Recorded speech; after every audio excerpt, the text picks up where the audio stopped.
ये बंगाल के लिए और भाजपा के लिए शुभ संकेत है। हमारे बिहार यूपी में कहावत कहा गया है कि जहाँ गई दूल्हा रानी वहाँ पड़े पाथर पानी। तो राहुल गांधी जिस राज्य में गए हैं वो राज्य भारतीय जनता पार्टी का हुआ है, तो राज्य में आ गए हैं, तो इसका मतलब हम चुनाव जीत रहे हैं। राहुल गांधी जी भी एक तरह से कपिल शर्मा की तरह है। जिस तरह से कपिल शर्मा हंसाते हैं ना, उसी तरह से जब राहुल गांधी बोलते हैं तो लोग उनका मजाक लेते हैं, लोग उनका सीरियस नहीं लेते हैं। युवा नेता है, लेकिन वो तो युवा नेता है, नेता कहते हैं अपने आपको। युवा, तब तो ये भी युवा नेता हुए, ये भी युवा नेता हुए तब। बहुत बहुत शुक्रिया कुशल पांडे जी हमारे साथ जुड़ने के लिए। सर, हम देख रहे हैं अब जो गर्मा गर्मी हो और बढ़ती जा रही है, और राहुल गांधी जी भी आ गए हैं। 4 चरण के चुनाव खत्म हो चुके हैं, 135 सीट्स के लिए खत्म हो चुके हैं चुनाव। अब आ रहे हैं राहुल गांधी, इतना लेट कैसे याद आई उन्हें?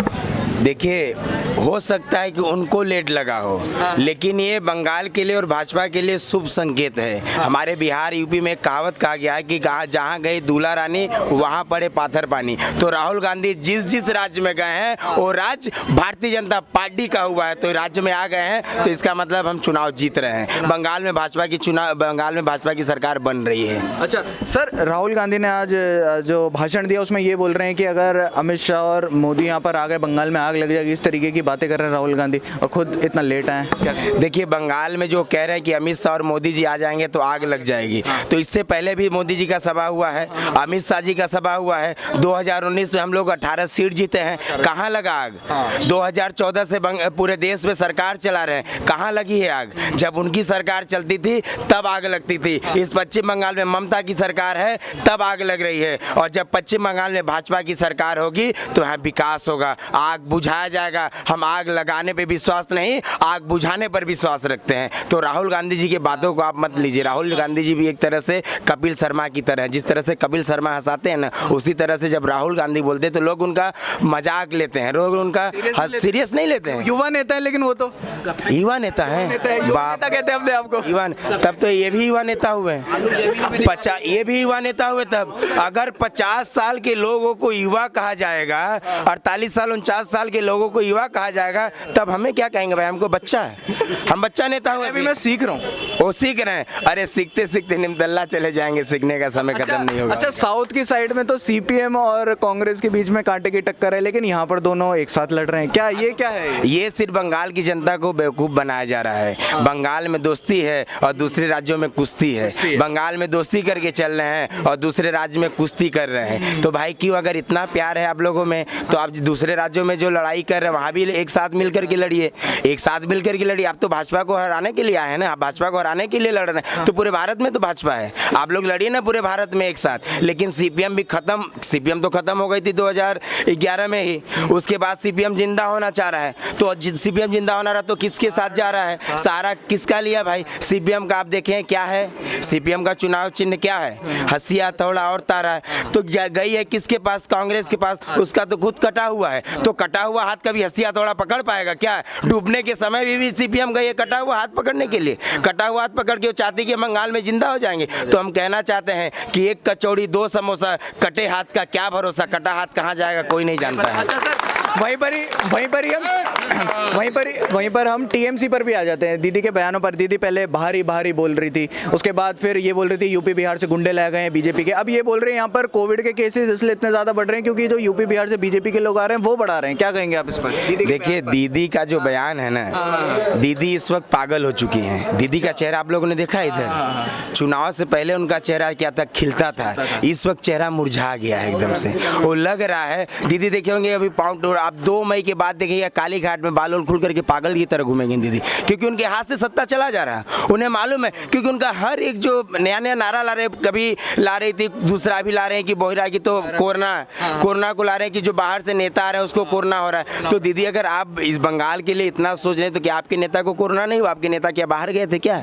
आपके नेता बाहर बंगाल में ही थे कि आपके नेता को कोरोना नहीं? सबसे पहले तो उन्हीं के नेता को कोरोना पकड़ा हुआ है, आप देख लीजिए, रिपोर्ट देख लीजिए। और अगर बाहर के नेता को कोरोना पकड़ा हुआ, तो जया बच्चन कहाँ से आई हैं? बंगाल से आई हैं। जया बच्चन को कोरोना नहीं है, कोरोना उनको दे दिया, छोड़ दिया कि आप दीदी का प्रचार करने जा रहे हैं, हम आपके पास नहीं आएंगे। कोरोना ये कहिए है क्या जया बच्चन से? तो दीदी से जाकर के पूछिएगा थोड़ा ये बात। अच्छा, दीदी के इतने बौखलाहट जो आप कह रहे हैं कि दीदी बौखला गई है, कारण क्या है? कौन किसने कर दिया उनको ऐसा? कारण ये है कि दीदी का हर एक पासा जो है पलट जा रहा है, एकदम पलट जा रहा है। दीदी 2014 में नारा दी कि मोदी आएगा तो कमर में रस्सी बांध करके जेल में ले जाएंगे। मोदी जी तो सत्ता में आ गए, उनके नेता और यहाँ के सांसद को हम लोग कमर में रस्सी बांध करके उड़ीसा भेज दिए जेल में। हम लोग भेज दिए कि नहीं भेज दिए? दीदी सिर्फ कहती रही हैं। उसके बाद उसके बाद आई, उससे पहले कहती थी दीदी कि 2014 में कहती थी भाजपा कहाँ है, भाजपा को तो दूरबीन से देखने से नहीं दिखता है। 16 में भी यही नारा देते हैं, लेकिन आज क्या हो गया है? आज कालीघाट में दीदी सोती भी हैं तो उनके सपने में भारतीय जनता पार्टी के कार्यकर्ता आते हैं, इसलिए दीदी बौखलाई हुई है। दीदी 19 में क्या कही थी कि हम बंगाल भाजपा बंगाल छोड़ो, बंगाल भाजपा भारत छोड़ो, दीदी ये नारा दी थी, हर मंच से कहती थी, क्योंकि दीदी बौखलाई हुई थी। दीदी के पास कोई नारा नहीं था। तो मैं दीदी से कहना चाहता हूं कि बंगाल भाजपा नहीं छोड़ेगा, क्योंकि भाजपा को तैयार किया है, भाजपा के संपादक है इस डॉक्टर श्यामा प्रसाद मुखर्जी, जो इसी बंगाल के शेरा बंगाली डॉक्टर श्यामा प्रसाद मुखर्जी, वो भारतीय जनता पार्टी को तैयार किए हैं। वो बंगाल नहीं छोड़ेगी। 2 मई के बाद दीदी को बंगाल छोड़ना पड़ेगा। दीदी तो ये भी बोलती है कि 70 सीट से ज्यादा नहीं ला पाएगी बीजेपी, इस तरीके की बातें दीदी अपने लिए कह रही हैं, क्योंकि मानसिकता खो चुकी हैं, दीदी पागल हो चुकी हैं। वो बीजेपी के लिए कह रहे हैं कि अपने लिए कह रही, ये नहीं सोच पा रही। 70 सीट दीदी का नहीं आएगा, ये मैं आपको बता देना चाहता हूँ। अमित शाह जी ने कहा है कि 200 पार, 294 सीट है, दीदी 94 का हिस्सा बनेंगी, 200 का हिस्सा नहीं बन पाएगी, मैं बता देना। दीदी ये भी बोल रही है कि एनआरसी लागू नहीं होने दूंगी यहाँ पर। दीदी तो हर जगह जाकर के नोटबंदी में भी आप लोगों ने देखा होगा कि दीदी हर भारत के यशस्वी प्रधानमंत्री नरेंद्र मोदी जितना योजना लाते हैं दीदी उसके खिलाफ जाती हैं। दीदी नोटबंदी में गई, पूरा भारत घूमी, हर जगह जाकर के प्रचार की नोटबंदी में क्या हुआ, नोटबंदी हुआ कि खुला तो नहीं ना। उसी तरह दीदी कह रहे हैं कि एनआरसी और ये नहीं होगा, तो बंगाल में सरकार आएगा, उसके बाद निर्णय हम लेंगे। दीदी आप कौन होती हैं कि क्या आएगा क्या नहीं आएगा, आपसे पूछने की जरूरत नहीं है। दीदी जो बाहरी करती हैं उनके फिर अपने हैं कौन यहाँ पर? उनके अपने रोहिंग्या हैं जो बांग्लादेश से आए हुए हैं। जो बांग्लादेश से आए हुए रोहिंग्या हैं वो दीदी के अपने हैं, और जो यूपी बिहार झारखंड दिल्ली राजस्थान से आए हुए हैं वो दीदी के लिए बाहरी हैं। दीदी हम बाहरी नहीं हैं, हम इसी बंगाल से हैं। उनको तो निकालने की बात करी थी दीदी ने, जब यहाँ पर सत्ता नहीं थी, बिल भी फाड़ दिया था संसद पर। अब कह रही थी कि घुसपैठियों को निकाल के फेंकूंगी। क्या लगता है घुसपैठिए वो भागे क्या? देखिए आपको याद होना चाहिए, आप याद कीजिएगा, जब इसी बंगाल से और वहाँ पर कांग्रेस की सरकार थी तो लोकसभा के अध्यक्ष कौन हुआ करते थे? शोभन चटर्जी, आपको याद है ना? शोभनाथ चटर्जी उनके मुंह पर कागज फाड़ करके फेंकी थी दीदी।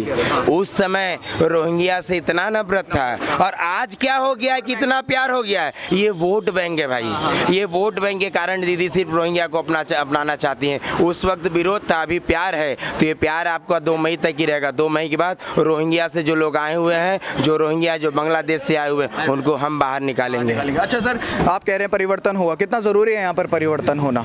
देखिए परिवर्तन होना उतना ही जरूरी है जितना ठंडी में ठंड होना और गर्मी में गर्मी होना और बरसात में बारिश होना जितना जरूरी है, उतना ही जरूरी है इस बार बंगाल में परिवर्तन होना, और परिवर्तन होकर के ही रहेगा। चलिए बहुत बहुत धन्यवाद सर हमारे साथ जुड़ने के लिए। यहाँ पर हमारे साथ कुछ और लोग भी जुड़े हुए हैं, उनसे जानेंगे, बात करेंगे। सर आपका नाम? रमेश सिंह। अच्छा, क्या लग रहा है सर बंगाल में? बंगाल में बीजेपी का सरकार बनेगा। बीजेपी की सरकार आएगी। अच्छा, राहुल गांधी जी की भी एंट्री हो चुकी है यहाँ पर, 4 चरण के चुनाव खत्म हो चुके हैं, 135 सीट्स के लिए हो चुका है। कांग्रेस का कुछ नहीं है, नहीं है कुछ? कांग्रेस खत्म, देश से खत्म, देश से खत्म। कांग्रेस मुक्त भारत बनेगा। अच्छा, और टीएमसी?